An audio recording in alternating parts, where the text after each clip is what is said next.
안녕하세요. 저는 예쁜 딸 하나와 행복하게 살고 있는 38살 여자입니다. 몇 년 전까지만 해도 절대 이혼은 하지 않겠다고 했지만 지금 생각해보면 왜 진작에 하지 않았나 싶네요.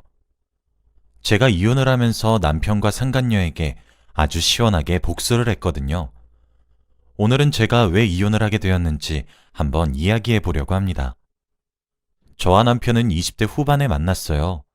그때 남편은 대학교를 졸업하고 군대를 갔다 와서 사업을 준비하고 있던 사람이었고, 저는 일반 직장인이었죠. 저는 제 월급으로 어느 정도 먹고 살 정도였고, 또래에 비해 모아둔 돈도 꽤 있었습니다. 그런데 남편은 사업을 하면 망하는 게 대부분이라 빚만 잔뜩 있었고, 시댁분들도 다 하나같이 남편의 사업을 말렸죠. 그치만 저는 그 사람이 언젠가는 꼭 성공할 거라고 믿었기 때문에 항상 옆에서 응원하고 지지해 주었습니다. 그런데 연이은 사업 실패에 정말 돈이 부족했을 때가 있었는데 제가 어릴 때부터 모아왔던 적금들까지 깨면서 사업 자금을 빌려주었어요. 남편은 당연히 고맙다고 했고 저는 그 사람을 사랑했기 때문에 전혀 아깝지 않았죠. 제가 돈을 어느 정도 많이 빌려주고 옆에서 힘이 돼주니 남편의 부모님은 저에게 아이고, 우리 아들이 사업복은 없어도 며느리복은 있나 보네. 고마워요. 라고 했습니다. 저는 남편과 결혼할 마음이 없었는데 여자친구인 저를 며느리라고 부르시니까 기분은 좋더라고요. 아무튼 남편은 제가 빌려준 돈으로 사업 준비를 했고 그 사업은 이때까지 했던 것들과는 다르게 굉장히 번창했어요. 남편은 날이 갈수록 벌이가 커졌고 남편의 부모님들은 그제서야 태도가 바뀌시면서 역시 우리 아들이야. 성공할 줄 알았다니까. 라고 하셨습니다. 그런데 남편이 어느 정도 돈을 많이 벌고 그러다 보니 저를 예전과는 다르게 대했어요. 에이, 그래도 우리 아들이랑 결혼을 할 건 아니지? 라고 하시며 저보다 더 돈을 잘 버는 며느리를 원하시는 것 같았죠. 기분이 나쁘긴 했어요. 그래도 남편은 저에게 우리 부모님이 조금 속물이라 그래. 이해해 줄 수 있지? 너 아니면 누구랑 결혼하겠어. 나 힘들 때 옆에 있어준 게 누군데. 내가 꼭 은혜 갚을 거야. 라고 따뜻한 말들을 많이 해주었어요. 저는 그렇게 남편과 무려 5년 가까이 연애를 했어요. 저희도 30살이 넘다 보니 결혼을 해야 될 나이가 되니까 많은 생각이 들었죠. 그런데 그때 저희 사이에 아기가 생겼습니다.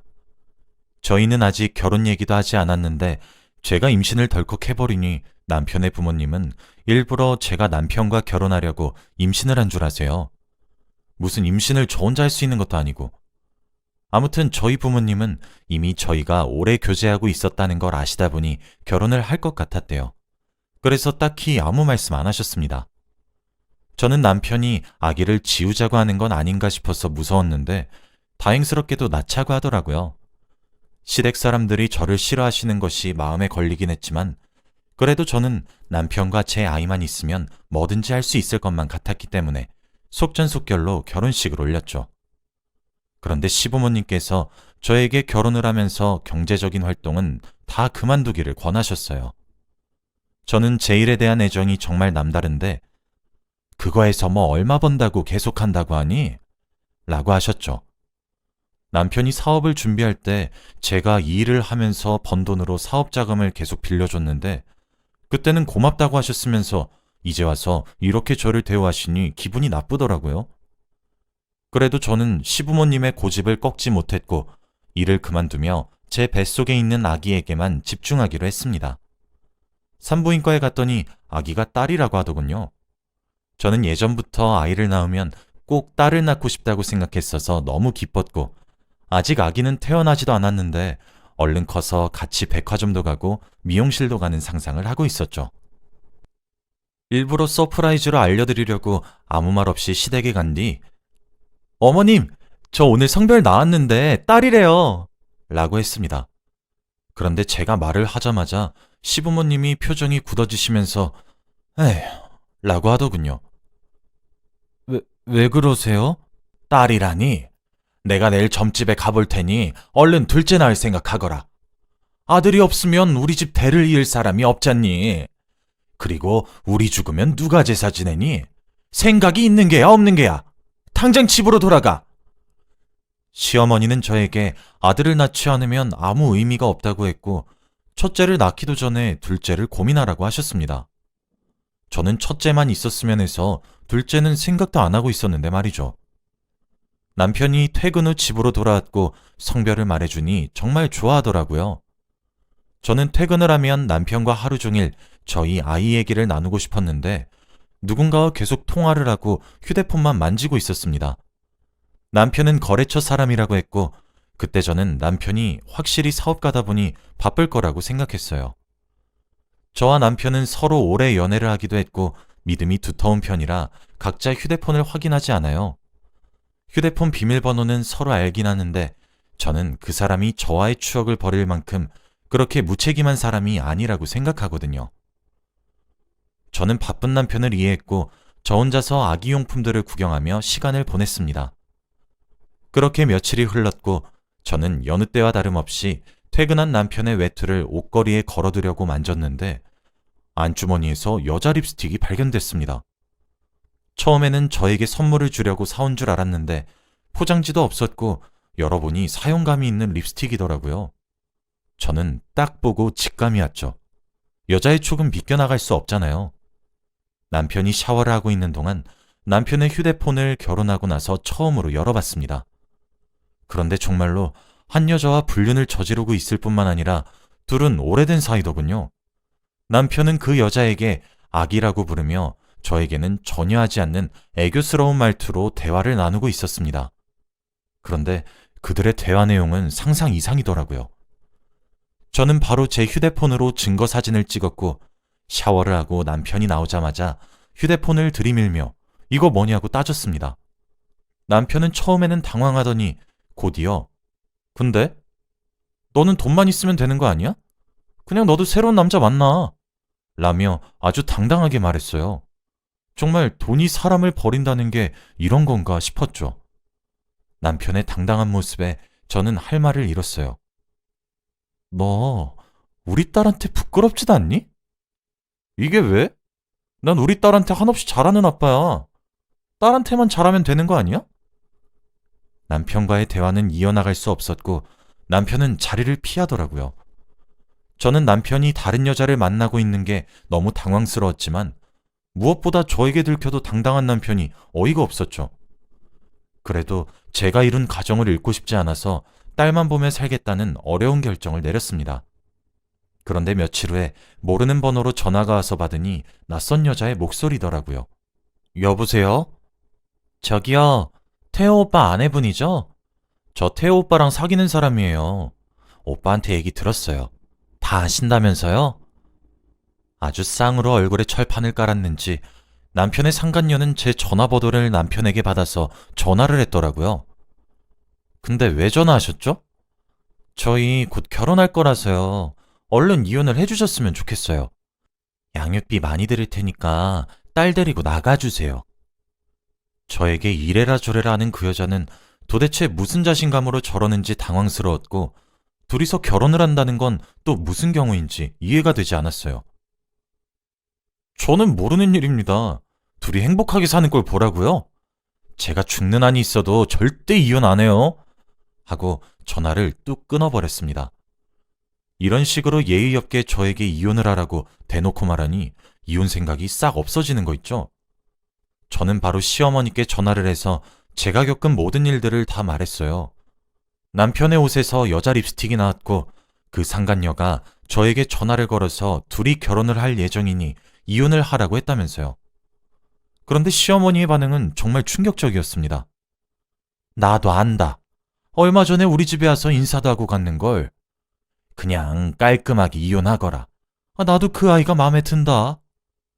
정말 저만 빼고 모두가 다 알고 있던 남편의 불륜이었고 오히려 시어머니는 좋은 며느리를 찾은 것 같다면서 기뻐하셨습니다.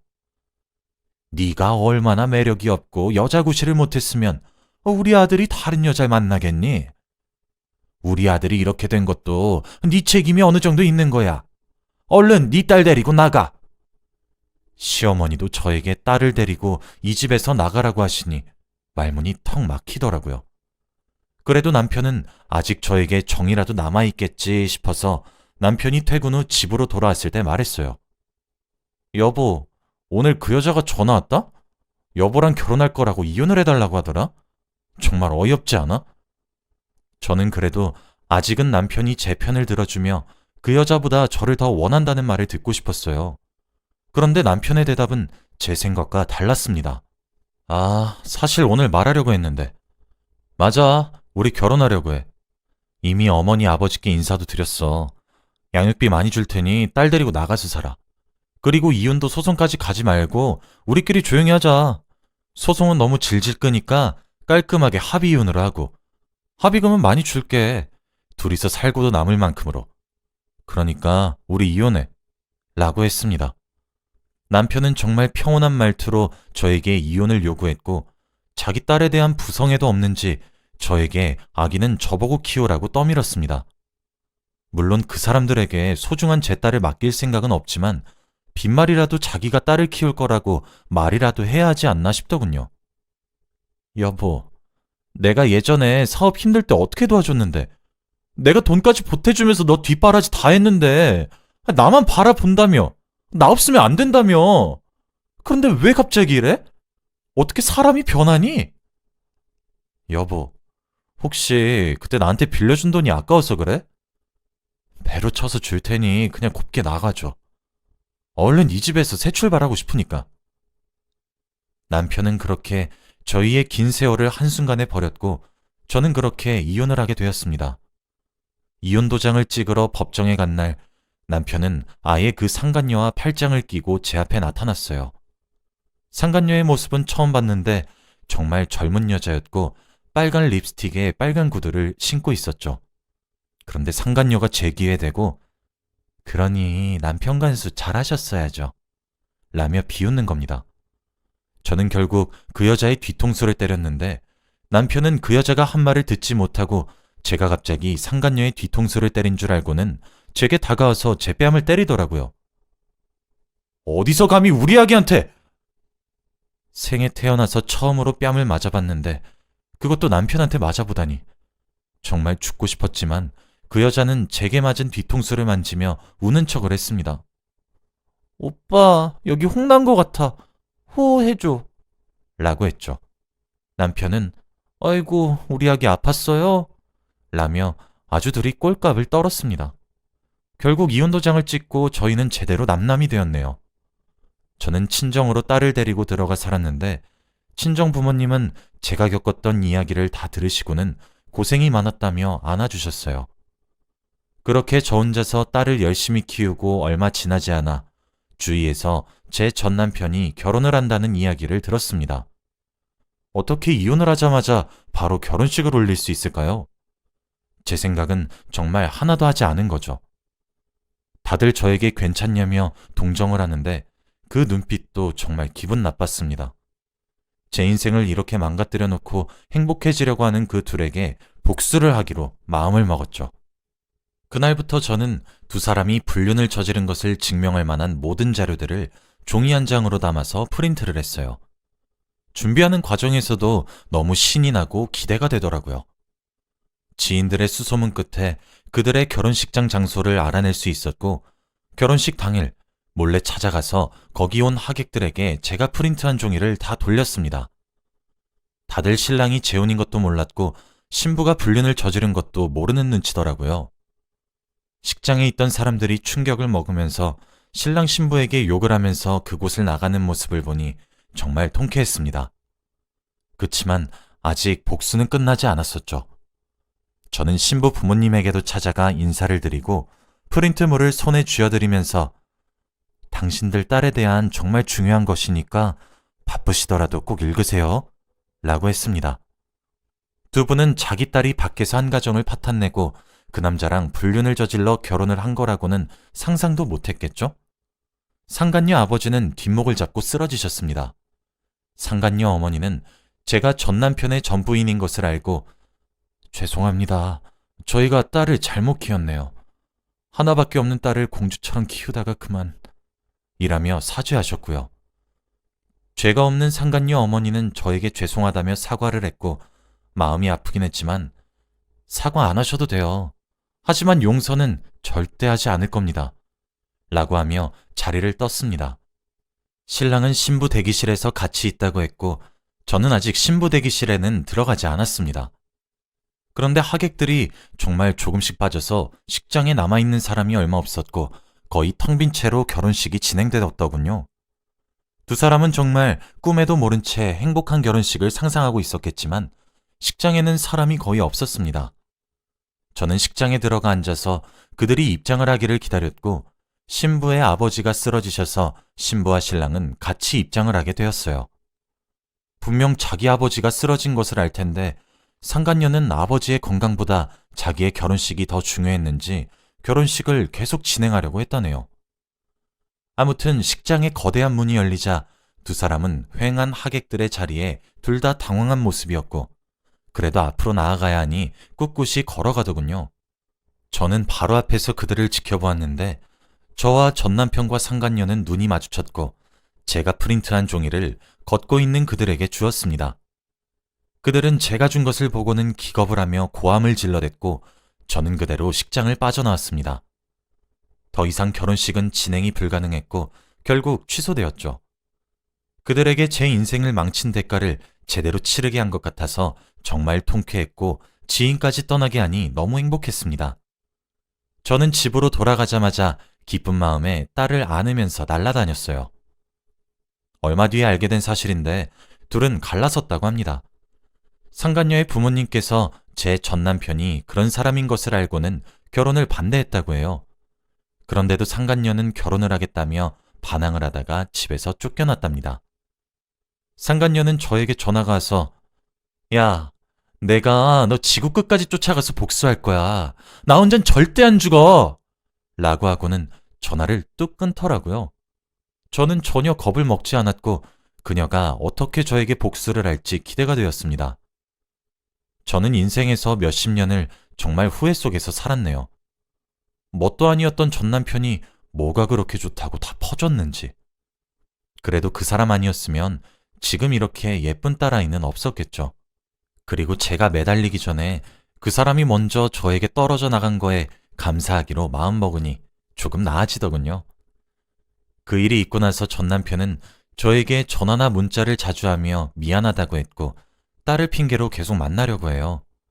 그리고 저는 일을 다시 시작했는데 제 직장으로 꽃이나 선물들을 자주 보냅니다. 저는 아예 택배를 먼저 받아주시는 저희 관리 아저씨께 바로 버리라고 합니다. 지금은 제 인생에서 불필요한 것들은 다 걷어냈고 제 딸과 저만을 위해서만 살고 있네요. 오히려 그런 아빠는 없는 게 더 낫다고 생각합니다. 제 이야기는 여기까지이고 들어주셔서 감사합니다.